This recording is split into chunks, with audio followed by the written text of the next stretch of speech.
Hello, writers. Welcome to this week's Writer's Tool Shed. Our tools this week have assembled in an example story.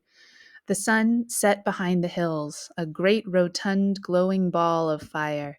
Sean watched, mesmerized at what would most likely be the very last sunset on planet Earth. He thought about the blunder that had released the missiles, bolts of destruction plunging through the atmosphere towards their targets. It was agony to think that all of civilization would soon be reduced to a savage no man's land of radiation and ash. Sean took a deep breath of the muggy air. The one thing he wanted out of all the things he could want at this moment was a chance to say he was sorry.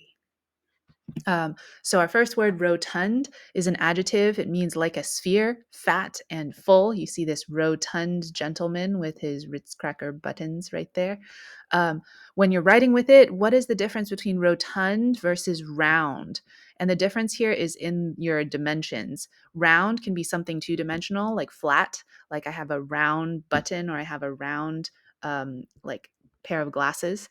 But rotund you has the sense of like a ball. You need that third dimension. So like you could say the dome was rotund in its shape because it's in three dimensions. Mesmerize is a verb to catch someone's attention so they can't look away. This guy is mesmerized by what he's seeing, and so his eyes are swirling, and yeah. Um, when you're writing with it, mesmerize versus hypnotize. Hypnotize usually has the sense of you're trying to control someone and make them think what you want to think or believe what you want them to believe. Mesmerize just is a little bit less than that. You're not necessarily controlling their thoughts, you're just caught their attention and you've grabbed them.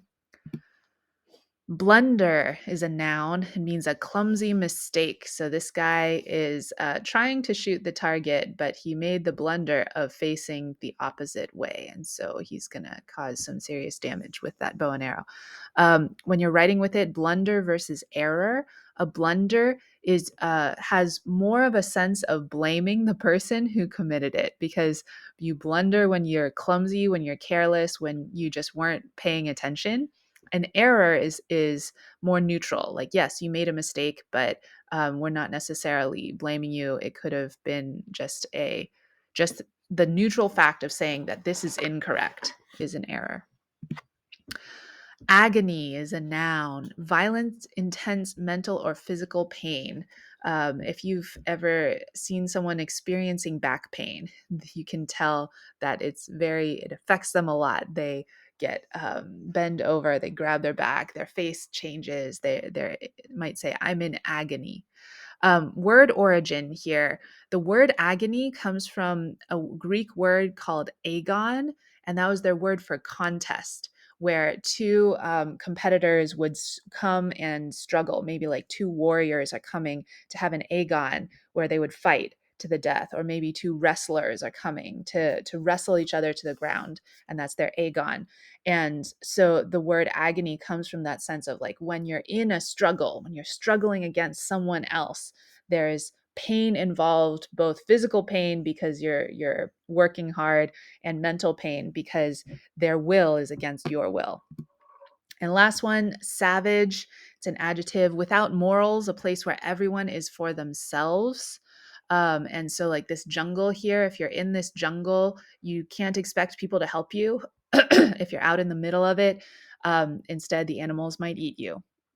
But what's the difference between savage and wild when you're writing? You could say a wild jungle or a savage jungle. Wild has more the sense of isn't any human influence, and it's a little bit more neutral. But savage has that extra added association of the lack of morality, the lack of anyone to help you, the selfish kind of out to get you kind of mentality.